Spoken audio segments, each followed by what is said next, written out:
Hello, harmonious viewers, and welcome to Healthy Living on Supreme Master Television. Today, in the second part of a two-part series, we visit again with Dr. Michael Klaper, a physician and nutrition expert who is based at the True North Health Education Center located in California, USA. He is also the author of Vegan Nutrition, Pure and Simple, a book which explains how to transition to a plant-based diet and has tasty recipes. Dr. Klaper is a strong advocate of the vegan diet for treating health conditions and maintaining one's well-being. In the 1980s, he realized that many chronic diseases are caused by the high-fat and overly processed foods of the standard American diet, or SAD. He then became a vegan and implemented nutritionally based therapies in his practice.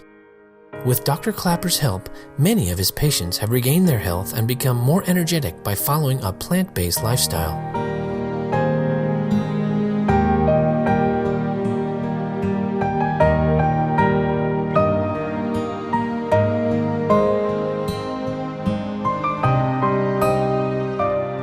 When I went to medical school, we learned about all these exotic diseases. I thought I was going to be seeing 6 cases of leprosy and typhoid fever every week. I've been a physician almost 40 years. How many cases of typhoid fever I've seen? None. How many cases of leprosy? Once. I saw one once. That's not what kills people. What kills people is a rather small group of dismal diseases, as I mentioned: clogged arteries, diabetes, high blood pressure, autoimmune diseases. And these largely stem from what we eat. And this largely goes back to what has become the standard American diet, unfortunately, which we have now exported to the majority of developed nations around the world.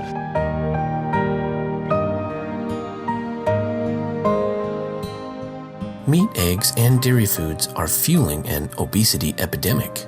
According to the World Health Organization, globally, approximately 42 million children under the age of 5 are obese. Those obese as children are more likely to have this condition as adults. Anyone who is obese is also more likely to have other serious chronic diseases as well that last a lifetime. And we were seeing an epidemic of malnutrition in its literal sense. Mal as in bad. It doesn't mean you're the skinny, undernourished child necessarily. The face of the new malnutrition is obesity in childhood. And it's very sad because these are all avoidable diseases, but they are fearsome once they get developed. Adult onset diabetes. We don't even use that term anymore because it's no longer onset in adults. We are seeing 10 and 12 and 14-year-old children with type 2 diabetes.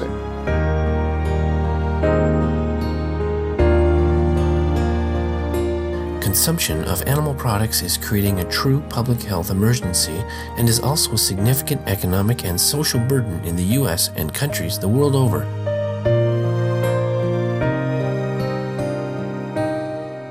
I just read for what the average person with diabetes will cost the system over the course of their lifetime, for all the medications and the testing and the hospitalizations and the kidney failure and the transplants and the amputations. And we're talking about millions and millions of diabetic people. 1 out of every 3 Americans are destined to develop diabetes. Well, the system, you're talking hundreds of billions and billions of dollars. It cannot sustain that for a disease that is reversible, is preventable. And so I suspect the economics will drive a day of reckoning. The healing power of food has been overlooked. The destructive power of processed foods has been unleashed, and we need to reverse this.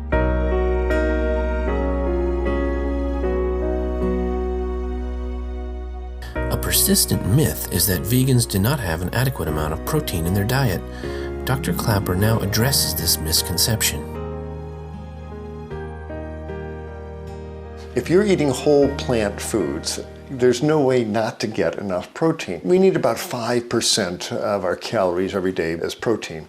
Any whole plant food, any tomato, any ear of corn, any green bean, is anywhere between 8 to 12% protein. I mean, if you get your 2,000 calories a day from whole plant foods, no matter what they are, fruits, vegetables, grains, etc., you're going to be getting your 40 or 50 grams of protein. It's in the fruits and vegetables and grains and potatoes and legumes. It's in there. And so, one, it really isn't a worry.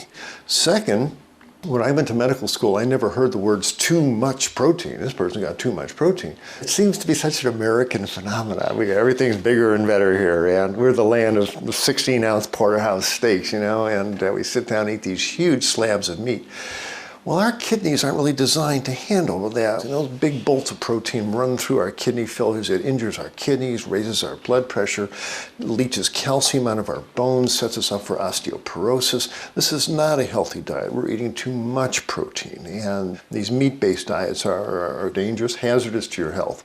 I would urge people not to worry. If you want some extra protein in your diet, you can certainly gather it from the plant kingdom.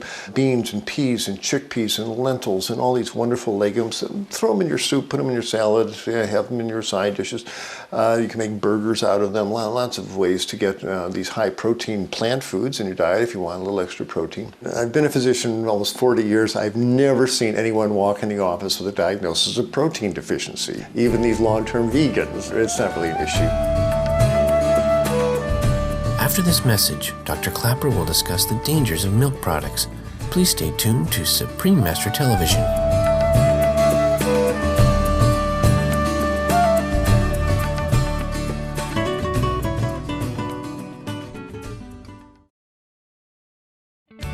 So it could be done. You could change the economics, make it more favorable for the broccoli growers and for the current meat and pig farmers to change to growing produce and fruits and vegetables, etc. Help these people. Don't throw them off the land. Don't disrupt their lives. They're the farm. They're growing our food. Help them change to grow something else. You don't have to give up your land. Just grow something that really helps us all.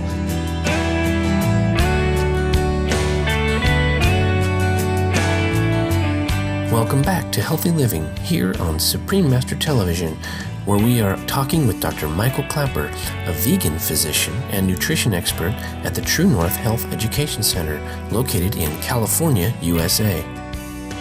We asked Dr. Clapper for his views on dairy products and how consumption of items like milk and cheese affect one's health.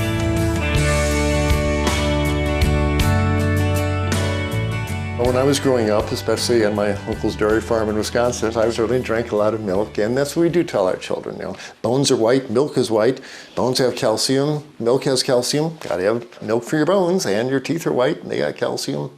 Well, it makes an initial sense for about the first 10 seconds, but to physicians who are dealing with these fearsome diseases like osteoporosis, where bones substance dissolves and people sneeze and they break their ribs, they trip and break hips. When you look at the countries that have the most osteoporosis, the crumbliest bones, it's United States, New Zealand, Canada, UK, it's the countries where they consume the most milk. So right away, prima facie evidence. If milk produced strong bones, the countries who consume the most milk would have the strongest bones, have the fewest fractures. Well, it's just the opposite. Cow's milk is designed by nature specifically to turn a 65-pound calf into a 400-pound cow in a year. That's what cow's milk is for. It is baby calf growth fluid. That's what the stuff is.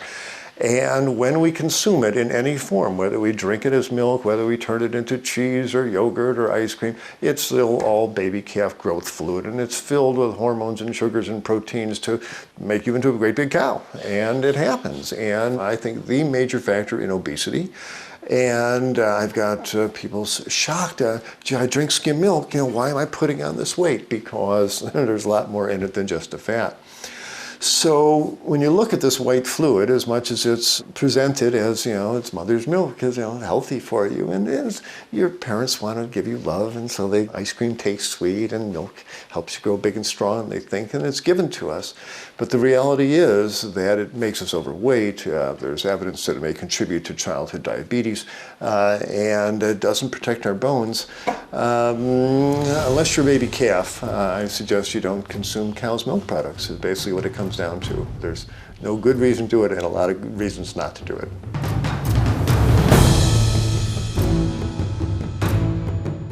Dr. Clapper strongly believes that the vegan lifestyle would be easily embraced by most youth and adults given the right encouragement. He now shares his inspiring suggestions to bring veganism to the forefront of society's consciousness.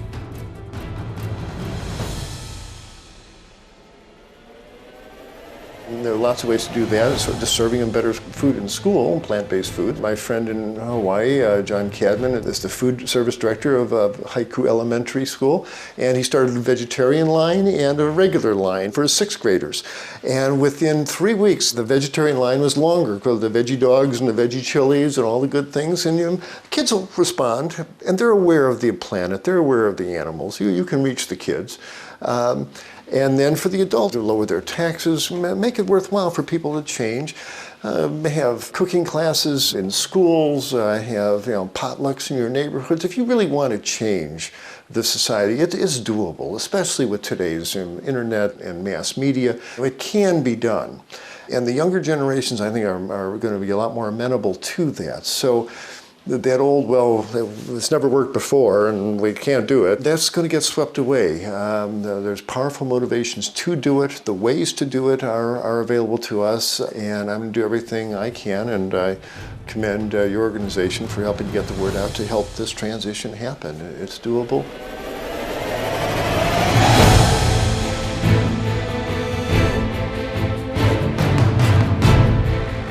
We truly appreciate Dr. Clapper sharing his knowledge and insight on nutrition and how to keep a balanced diet. May communities the world over soon adopt the invigorating vegan lifestyle and enjoy vastly healthier and better lives. For more details on Dr. Michael Clapper, please visit www.vegsource.com/Clapper. The book Vegan Nutrition, Pure and Simple, and other media by Dr. Clapper are available at the same website. Praiseworthy viewers, thank you for joining us on this edition of Healthy Living. Up next is Science and Spirituality after Noteworthy News.